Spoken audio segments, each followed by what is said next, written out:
I've been working at a police station in Massachusetts for the past 10 years. No, I'm not an officer, but rather a first responder. It's not such a big job, or at least to me anyway, because my family lives in a mid-sized city, average 20,000 people. The most important calls I get include robberies and house fires, and then there's the pranks the teenagers play on Halloween and such like that. I'm recording all of this. The reason why is because I'm scared like hell. Still scared. It all happened 10 years ago. There are 8 emergency responders at the station. 6 are the assigned responders that switch off at 8-hour shifts. 2 responders work one shift, 2 extra responders in case one bails. It's pretty efficient, I think. We've never had 2 responders bail and the backups having to work the same shift, but in case we do, we have a calendar for that sort of thing. I work the night shift from 8 PM to 4 AM with a guy. We'll call him Bill. It was mid-September and Bill had to call in sick. He didn't want to risk getting me sick and he was throwing up real bad, so the boss allowed it. When I called in the backup responders, one didn't pick up, and the other one's wife was in hospital delivering their first child. I guess I could have asked if any other responders could come in, but I thought I could handle it all to myself. We barely got any calls on the night shift anyway. I was alone in the small office with the blinds shut, and it was all dark, but the constant blue glare of the computer monitor and the pale white light from the ceiling. My left hand manned my cup of 2-hour-old coffee, and my right armed the keyboard. I was pretty bored at first. About an hour in, there was a disturbance at a home for domestic battery, and another for a concerned mother calling because her 2-year-old stuck a dime up his nose. That was pretty much it. My mind began to dawdle off onto other things. I played Minesweeper and read Facebook. I didn't get another call until about 2 in the morning. I clicked on it. 911, what's your emergency? I asked. Heavy breathing replied in a small screen of static. It sounded like a girl. Hello? It replied. Someone's watching me. Can I get an address? She gave me the address, and I noted that the address was near the south side of town, on the close outskirts. I'm scared. I tried to soothe her calmly. Calm down, miss. Now can you tell me how old you are? She said 13, and while I gave the information to the police standing by, I asked her more questions. How do you know that someone's watching you? There's a man standing in our yard, she said. There was a grainy sound on the line. Can you identify this man? I asked. He's wearing a black sweatshirt, and I can't see his face. I started to write down the description. Okay, can you estimate his height for me, sweetie, and his age? There was a pause. No, it's dark out and I can't see his face. How far away from the house is he? I can't tell. Me and my brother are upstairs and he's staring at us. He knows where you are? Yes. The police are on their way. Please, I need you and your brother to get away from the window and somewhere where he can't find you. Hide in a closet or lock yourself in the bathroom. Just stay away from the windows. The girl whispered something like, "Come on, Tommy," and I heard running and a door shutting. We're in the closet. Good girl, I said, drumming my fingers nervously. Is the door shut all the way? No, it's cracked a bit. Okay. Something struck me as odd. It was 2 in the morning, and a 13-year-old girl was calling. Do you have any parents? Are they home? No, she said. Daddy's at the bar. Do you think the man is your father? There was another pause. Daddy would have called. He has a key to get in. Did you try calling him? He didn't answer. I blew through my nose. It's been 3 minutes since I answered the call. I just hoped the police would get there soon. I heard a whimper from a young boy and the sound of shuffling in the closet. The girl started to cry. Oh God, oh God, oh God. Miss, what's going on? Shh. Miss? He's staring at us. That caught me off guard. How? Did he break in? All my focus at the time was on my headpiece. He's at the window. How could that be possible?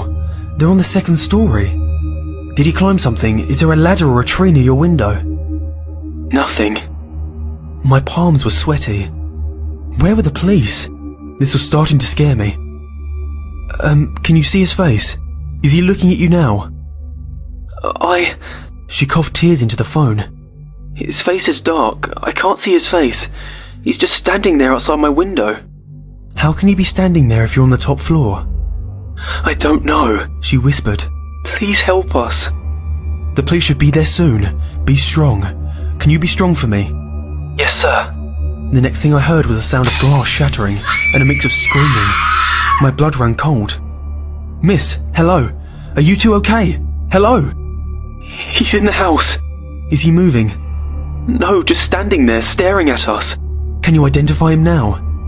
The sound quality sounded like if you recorded something at a windy beach. It had that graininess to it. She breathed into the phone. My mum's with him. What? So, is it your father then? No. But your mother is there. Yes, but it can't be her. Why? Mummy died last year. There was a scream and static on the phone. I jumped in my seat, trying to calm myself down. There was a thunk of wood as if the phone was dropped. I was desperate. Help was on the way. Hello, miss, hello, are you okay? What's going on? Silence and static. Then the girl's voice. It's all right, Mr. Operator. We're fine now. What? What happened? The dark man just wants to play with kids. He wants to play with us. My voice was caught in my throat. What was she talking about? Miss? We're happy. The girl said, but it wasn't exactly the petrified voice of the preteen I'd just heard seconds ago. It was darker, disturbed, monotonous. Everyone's here. The dark man, Mummy, me and Tommy, and our friends. There's others. They just wanted us to play with them. No, what's going on? Your daughter Emily is here too. My eyes widened. How do you know my daughter's name? Emily was my youngest daughter of 2, only 3 years old. I have a picture of her in my wallet with my wife and 18-year-old Becca. It's okay, Mr. Operator. We'll be happy together and play safe. I heard police sirens in the background. Miss, stay where you are. Help is on the way. The phone line went dead. I was freaking out. Was this some sort of elaborate prank? It had to be. My wife was at home watching TV. Emily was asleep and Becca was either with her mum or studying for a college test. The static sounded too loud in my ears and I threw the earpiece at the monitor. It was then I realised that another call had beeped in. One I didn't hear the alert for. I clicked on it and saw the address.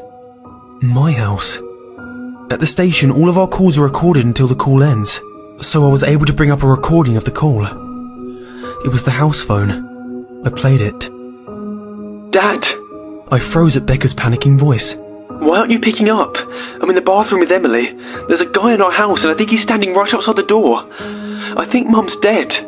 My voice choked. Pick up, he's outside, help us! She screamed, and the call ended. That night, 2 things happened. I arrived at my house after dispatching the police and found both my wife and Becca dead. Becca was in the bathroom and her mum was at the foot of the stairs, as if wanting to run up after Becca and protect our children. Emily went missing, and so did the 2 children that called 911. I failed to save 5 lives that night, including my own family. How could I have not heard the notification of the other call? I quit my job at the police station and found one as a clerk at a 24-hour grocery store chain. One with multiple people working at night so I wouldn't be alone. The kid's dad at the bar committed suicide later on, for not being able to protect his family. As for this dark man, no investigation was done for him. The description was so vague that it could be anyone. Now I'm beginning to wonder if it was a person at all. No human could just stand outside of a 2nd-story window. There were investigations to find my daughter and the 2 kids though, which is still an open case. I'm sitting at home in my dinky living room still recording this. It's 7 at night and 1 more hour until my shift starts. Why am I telling you this? Do you think I'm just some person who made up this story to get sympathy? Someone who suffers post-traumatic stress and constantly tells lies to cover up the real story of why their family is dead? I'm telling you this because I'm still scared, even after all this time. The dark man is real, and he wants to kill me too. How do I know that? Because he's staring at me through the window, right now.